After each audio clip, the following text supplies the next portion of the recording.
नमोस्तु महाराज जी। महाराज जी, जमीकंद के विषय में बच्चों ये पूछते हैं कि मम्मी आलू तो नहीं खाते लेकिन चिप्स खा सकते हैं क्या, क्योंकि हम लोग सौंठ और हल्दी को सूखा हुआ खाते हैं। तो महाराज जी, आप एक बार जमीकंद के विषय में जो कुछ चीज़ें समझ नहीं आती कि आलू में ज़्यादा दोष है बोलते हैं, फिर हम गाजर मूली कैसे खा लेते हैं, बहुत अच्छी प्लीज़ बात आप है। समाधान कीजिए। बच्चों को आज के समय में आपको आगम के साथ साथ वैज्ञानिक तत्व से भी समझाना चाहिए। जमीन कंद से मतलब होता है जो जमीन के अंदर होते हैं, और वो कंद होते हैं। जैसे मूंगफली होती है वो कोटरे के अंदर होती है लकड़ी के, तो वो मूंगफली जमीन कंद में नहीं आती। चाहे मूली हो, चाहे गाजर हो, चाहे अदरक हो, चाहे आपका आलू हो, मीठा आलू हो, और भी जो भी जमीन कंद है, इनका बराबर पाप लगेगा।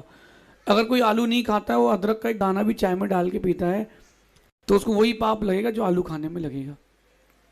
अब प्रश्न ये है कि सौंठ तो खा लेते हैं, हल्दी खा लेते हैं, तो इसका भी उल्लेख वैज्ञानिक तत्व से भी आप समझ सकते हैं और आगम से समझ सकते हैं। जो कंद मूल सूखने के बाद कास्ट यानी लकड़ी हो जाए, उसका सेवन कर सकते हैं, क्योंकि वो औषधि के रूप में ले सकते हैं। आपका प्रश्न होगा कि उसमें से जीव मर जाएंगे, तो बात तो वही हुई। आप नहीं भी मारेंगे तो वो जीव वैसे ही सूखेंगे आलू को सुखाने से, लेकिन वो आलू लकड़ी नहीं होगा। तो आगम का उल्लेख है।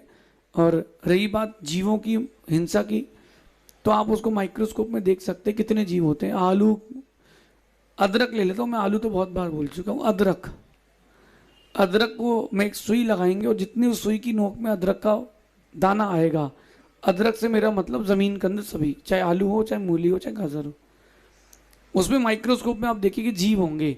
अगर उन जीवों को कबूतर के साइज का बना दिया जाए तो 2.5 द्वीप में जगह नहीं बचेगी, इतने जीव रहेंगे।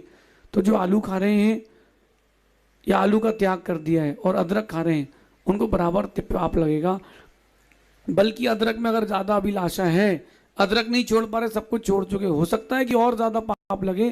क्योंकि आचार्य अमृतचंद स्वामी कहते हैं कि जो राग होता है वो पाप में तीव्रता बढ़ाता है, तारतम्यता बढ़ाता है। इसलिए ना आलू की चिप्स खाओ, ना आलू के पोटैटो वेफर्स खाओ। और मैं आपको बताऊं, हम लोग अभी गुजरात से, राजस्थान से बिहार कर रहे थे 2 वर्ष पूर्व।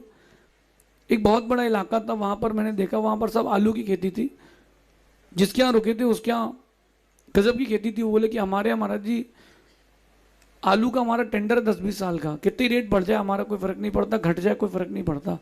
तो मैंने कहा आप भी खाते? बोले नहीं, वो जो खाएगा वो तो मर जाएगा। आलू की उस 1 एकड़ की खेती में वो रोज 1 किलो जहर डालते हैं, और रेड कलर का पोटैटो हो जाता है, और वो जहर जैसा काम करता है।